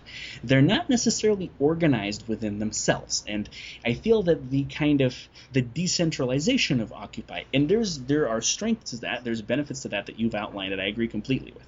One of the costs of that, one of the weaknesses of that, it's very difficult to get people on the same page, to the point where you have, honestly, just this very small minority of idiots that are using this as an excuse to loot and riot and burn things down and slip free booze, and they're destroying the movement. I mean, this is not a majority of the people protesting, which was minority, and the protesters in a lot of cases were there to prevent. Yeah, them. they got tired of it. They would block the stores. They would tell them to go. Yeah. But the Rush Limbaughs and the Bill O'Reillys, of course, point out the looters. This is what those people are doing. I think what's interesting though, they in this particular thing though, I will give them credit for all the outsiders that have come in. They've all come in for the same reason, and it seems like the leaders that are actual leaders, the family and all that, it's justice. And when they say justice, they mean an end to the kind of policies that disproportionately accuse blacks and convince them in the court of public opinion, and just this assumption that they're always up to no good, and that if he was shot, it had to have been for a good reason.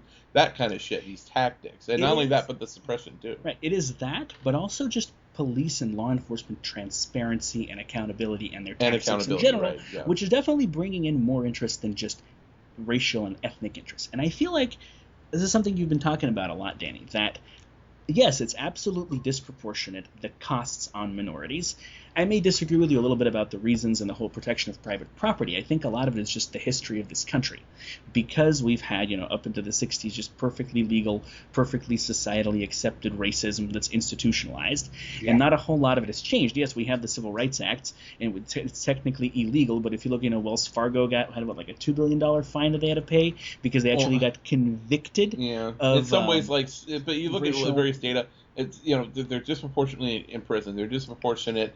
The schools have never been more unequal. I mean, there's a lot of indicators that things are actually getting worse. It's even like just sociological studies on racist attitudes, where you have like questions that are framed correctly that you ask people. You don't ask them, "Are you racist?" because they're going to say no. Mm-hmm. But if you ask them, "Okay, do you think a black person is more likely than a white person to commit a crime?" It's just gotten more sophisticated. Right. Well, it's really, I think, the Liatwater buzzwords, Right. Well, you can't say it outright, but I think the culture and the attitude is still there. You talk about welfare. You talk about crime. You talk about drugs, and these are buzzwords that people disproportionately assume and associate with a certain group. Right. So what I'm saying is laws don't necessarily impact the culture. This is definitely something that is still present, and I feel like a lot of the reason why you have a lot of minorities on the receiving end of this, on the receiving end of police brutality, on the receiving end of just this, what you said about protecting private property, restoring order, and just basically just indiscriminate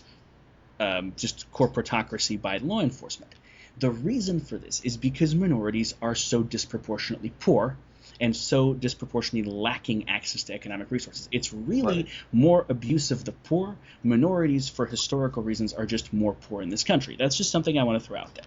But we also have to point out that the poor, and minorities because they correlate with the poor, just in the last, say, 40, 50 years, have been almost safely liberal voters and Democratic voters. And they've been relatively status quo voters. So what you were talking about, loyalties with the party, and I'm not saying this is everybody, but I would say statistically speaking, the poor are pretty loyal Democrat voters. If they're going to turn out and vote at all, they're going to support Democrats because they have this completely ridiculous idea that the Democratic Party represents the little people, that they're not corporatist, which is complete bullshit. But I'm not saying there's not liberals that don't think that way. I'm saying the Democratic Party, the establishment. And I think Governor Nixon and President Obama have demonstrated for us just how wrong that assumption is. So I feel like this situation is actually making minorities, and you guys don't let me finish this thought, is actually making minorities and making the poor think like Republicans again. And I'm talking Republicans with a small r, not the Republican Party. Don't even get me started on them. But Republicans as in big government is not a solution. It's not going to help us. Just unchecked majority rule is not going to solve this problem. We really have to put limits on what government can do because government serves the oppressor. And I feel like that's really, in the last 50, 60 years, that's been lost on the liberal side. That's been lost among the poor. That's been lost among minorities. They've been kind of co-opted and convinced that government is their friend. And I feel like as that paradigm shifts and as the thought process is no, the government is the enemy. Like you said, it represents the oppressors. It represents the corporations. Law enforcement is just working on behalf of the wealthy. This element, this voting bloc, which is huge, really kind of moves toward at least civil libertarianism. They may still be in favor of some economic redistribution. We're always going to have that difference.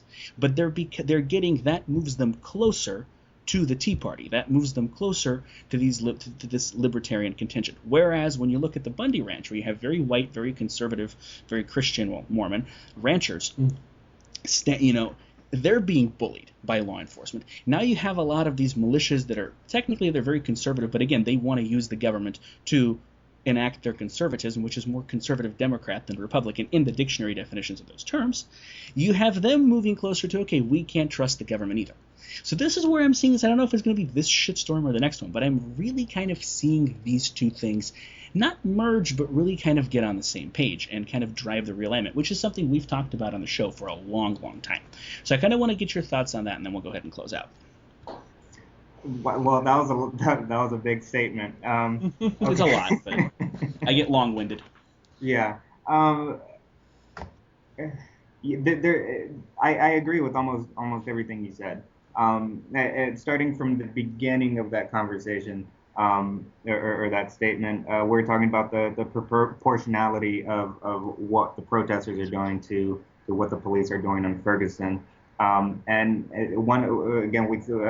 that one of the roles of the police is protection of private property, and they're using that as an excuse to quell the protest because you have one person out of 5,000 that breaks a window. They're like, oh, he's destroying private property. All of you have to go, and that action of violently disrupting a protest, for the most part, a peaceful protest, is disproportionate to the crime. And you don't disperse thousands of people protesting because a very minority are breaking the law or destroying private property. You go after those individuals. You do everything in your power to go after those individuals and leave the innocent people who are not doing anything alone. Um, and one of the most peaceful days that they've had in Ferguson was I saw some video and some pictures of the police actually marching together with protesters. And that was one of the most peaceful days they've had there. And that's what people want to see, and that's what people want to feel. They want to know that the police is on their side and understands their issues and understands their problems. They want to see the police marching beside them, marching in solidarity and concerned with the issues at hand, not against the people. They don't want an us and them. I don't want an us and them, you know? I want to feel safe around police. I don't want to feel paranoid. But how many of us feel paranoid when there's a cop around? When a cop pulls up behind you, do you are you thinking, oh man, I feel so safe. I'm so glad the police is here. Oh, yeah. You don't know if he's one of those bad ones. That's the Well, yeah. Well, you don't know if he's there to try to, like I said, you don't know if he's there to try to lock you in a cage. and that's what his job is. His job is to lock you in a cage and collect evidence to keep you there. So I don't know, there's a lot of different dynamics from government and from the protesters and there's a lot of correlations between crime and poverty and the way and race and the way the police and the government treat people of different social economic classes. And this is just bringing those issues out on the table. It's been an elephant in the room for a long time, and things like Occupy and things like the shooting in Ferguson kind of just bring it out into the public and say, you know, these are issues we have to deal with. This is what people have to deal with every day. What do we as a country want to progress towards? And it's really hard when when you have the government itself trying to stop this dialogue, trying to stop this conversation from happening with violent force. And that should be a huge wake-up call on what the role of our government actually is. Because as much as you dislike government, there is a function of it somewhere. If you're going to have a society, you need some type of minor organization at least.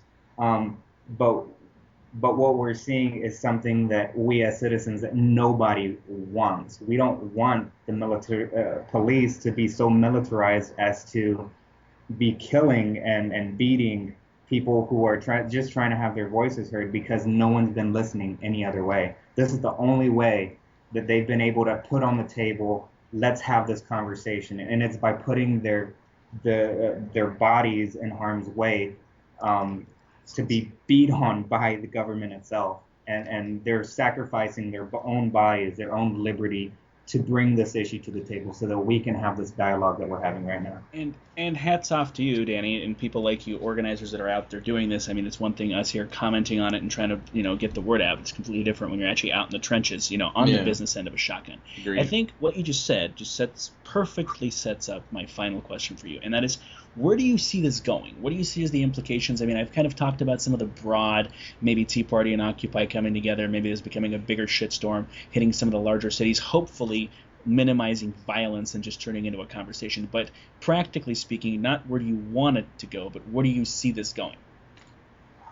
Honestly, I mean, there's a huge difference between where I want it to go and where I see it going. And the sad truth is, I don't see it going anywhere. I don't see any change. I see they're going to suppress people like they did with Occupy until they just go away. And by the way, there's been evidence that the FBI had a major role in organizing the police from across the country into and giving them advice and resources and tactics on how to stop Occupy. I think that's going to happen here too. This is not good for the government, and when I say the government, I mean the people in charge of government, who again do not represent the society as a whole. They don't represent Americans as a whole because there's such a big socioeconomic disparity there. So they're going to want to keep things the way they are And if anything, it's gonna get worse before it gets better.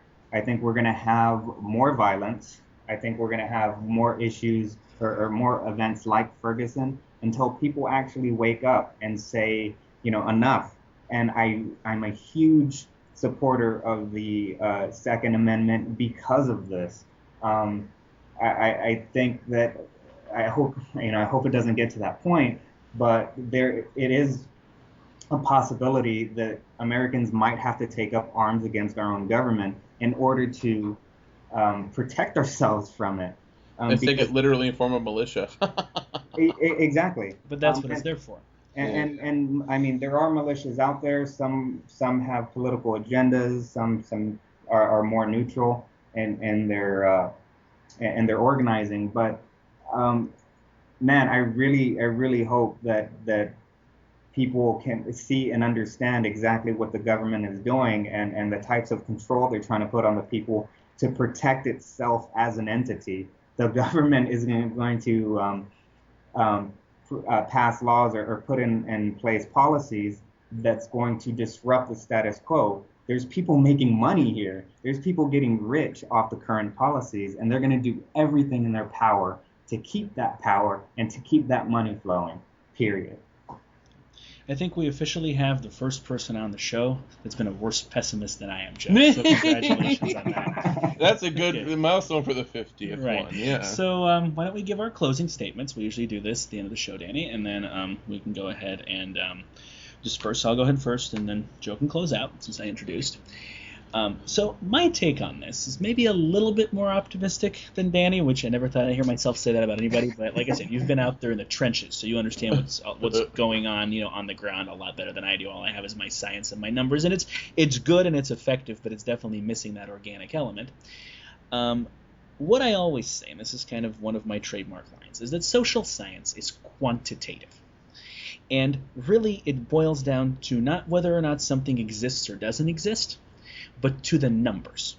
So what we have here, as you very accurately described, Danny, I'm just going to kind of describe it more succinctly as the government becoming a separate entity from the people. It's no longer representative. Now, again, government is never completely representative. It's never completely unrepresentative. But it's reaching a critical mass where it's just completely detached, and it's almost turning into the Roman patricianship or the medieval aristocracy where they have their own lives, and everyone else, everyone that's not part of the big club, as George Carlin would say, and you're not in it, even if you're middle class, even if you're white, even we're not even just talking about poor minorities, then you're just expected to conform and do what the rich and the powerful and the aristocracy tell you. And when law enforcement is representing that aristocracy and it's not representing the people, again, to a quantitative threshold, to a quantitative critical mass, then this is a huge problem. And what will happen is enough people will stand up to this, whether they're taking up arms, however they choose to do it, whether they're writing about it. There's many, many, many ways of noncompliance and civil disobedience. And we've seen this through the years. Like I said, we've seen this with the progressive movement. We've seen this with the civil rights movement. You can even say the Civil War was a representation of this. Eventually, the numbers of the people resisting will overwhelm that aristocracy. The further it gets away from the people, the sooner that will happen. This is a fact of history, and there's really very few counterexamples where the aristocracy can succeed at suppressing it. It can succeed temporarily, but all you do is piss people off, make them forget their internal rivalries, as in with the Tea Party and Occupy, and really just become violent and take up arms and say, okay, since you don't understand the concept of representation, we're going to pick up, it doesn't even have to be guns. In the Ukraine, it was literally bricks, and they still won. So my hope, I'm convinced this is going to happen. I can't give an exact time frame, but I'm convinced we're going to see colossal changes in this country. We're going to see the military-industrial complex. We're going to see the police militarization. We're going to see the prison-industrial.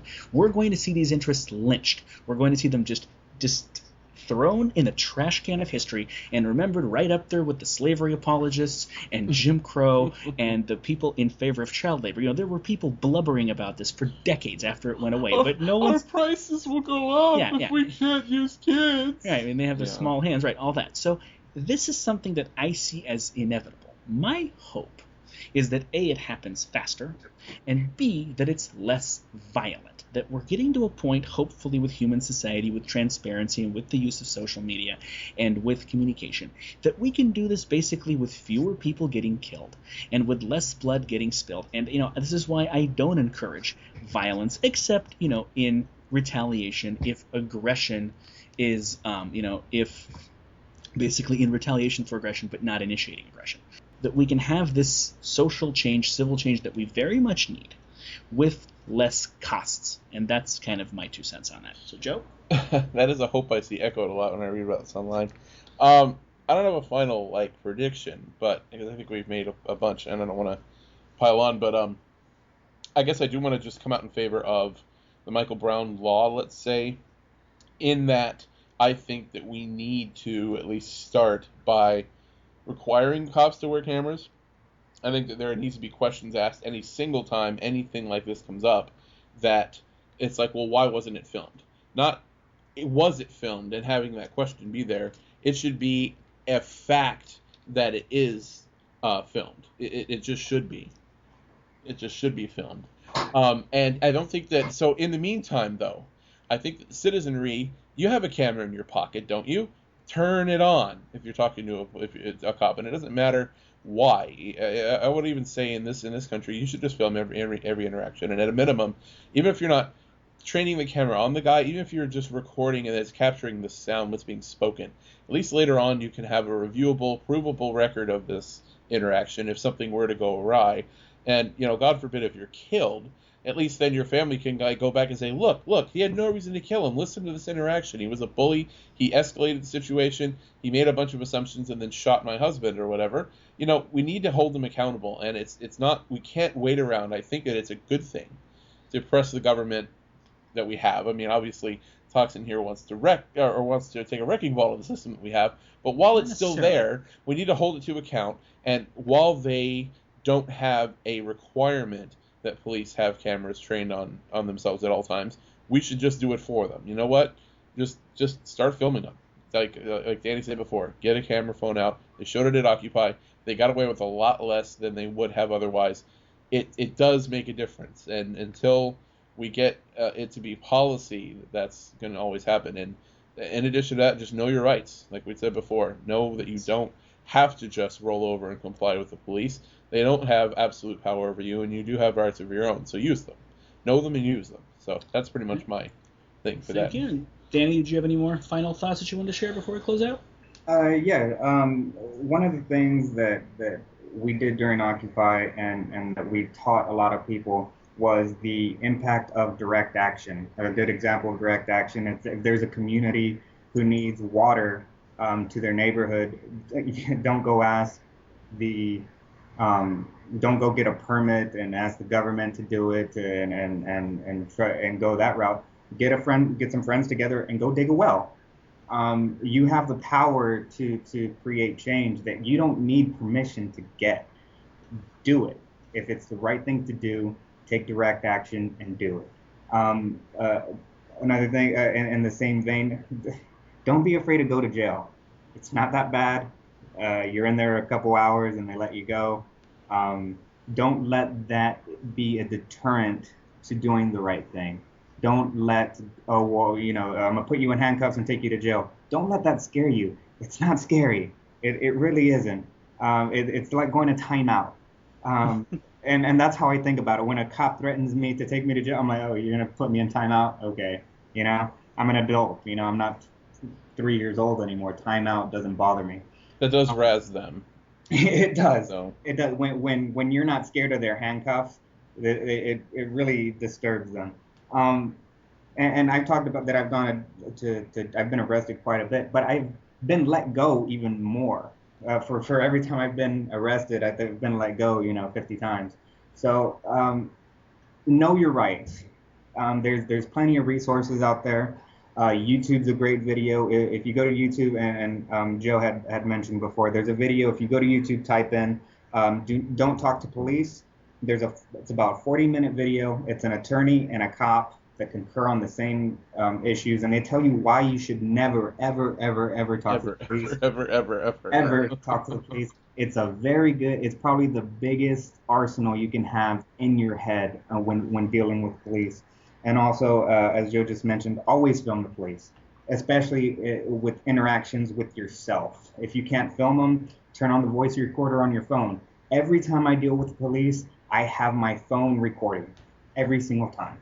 I have some pretty funny interactions of non-compliance where I got let go, DUI checkpoints.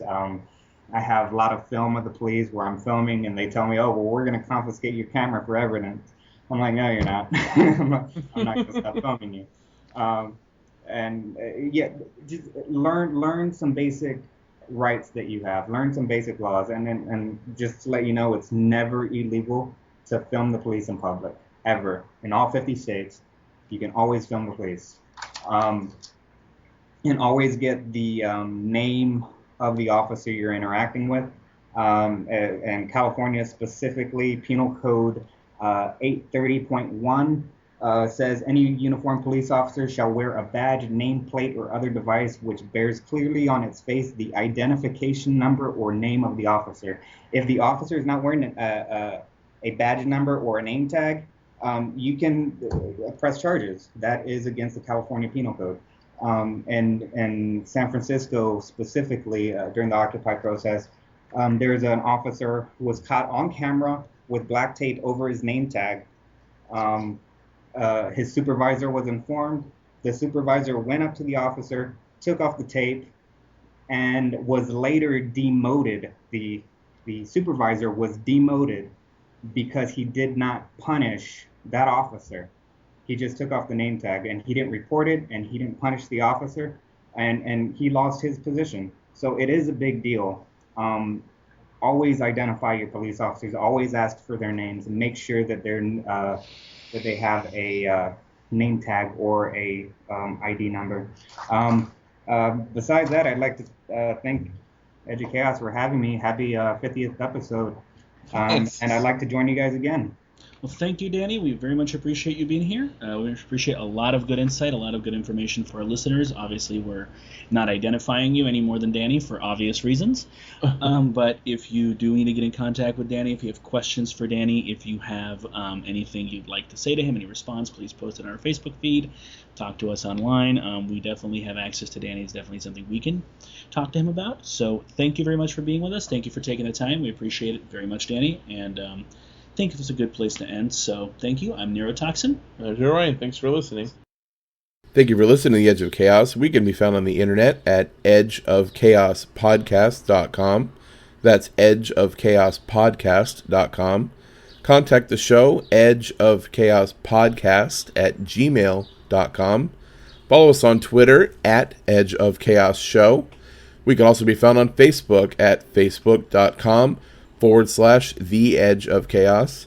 Neurotoxin's blog can be found at neurotoxins with an S, FYG, at blogspot.com. My blog can be found at joeryansworld.blogspot.com. For Neurotoxin, this is Joe Ryan. Thank you for listening to The Edge of Chaos.